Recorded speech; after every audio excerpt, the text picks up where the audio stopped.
रायरेश्वराच्या मंदिरात स्वराज्याची शपथ घेतल्यानंतर आता शिवाजीराजे आणि त्यांच्या मावळ्यांच्या मनात एकच विचार होता. आता कामाला सुरुवात करायची.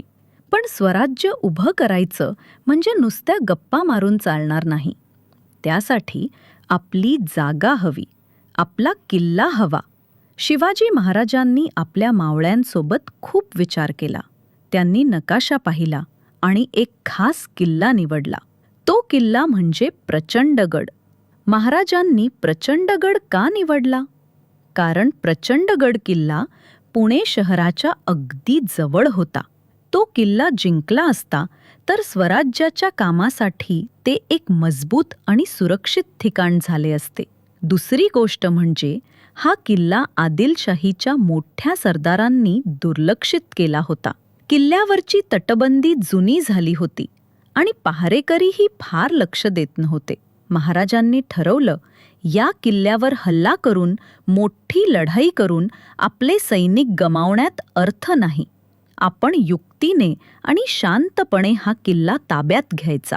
एका शुभ दिवशी शिवाजीराजे आणि त्यांच्या मावळ्यांची लहान तुकडी शांतपणे प्रचंडगडावर पोहोचली. आदिलशाहीचे पहारेकरी अजूनही आळसात होते. मावळ्यांनी पटकन आणि हुशारीने किल्ला ताब्यात घेतला आणि शिवाजी महाराजांच्या आदेशाने भगवा झेंडा मोठ्या डौलाने तोरणा किल्ल्यावर फडकवला. मावळे, जय भवानी, जय शिवाजी. प्रचंडगड जिंकल्यावर शिवाजी महाराजांनी त्याचे नाव बदलले.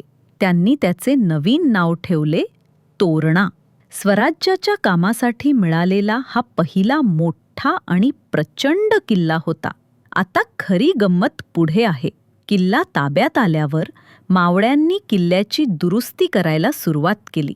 जुन्या भिंती आणि बुरुज साफ करत असतानाच काही मावळ्यांना जमिनीत गुप्त धन सापडलं. सोन्याच्या मोहरांनी भरलेले हंडे. अरे वा!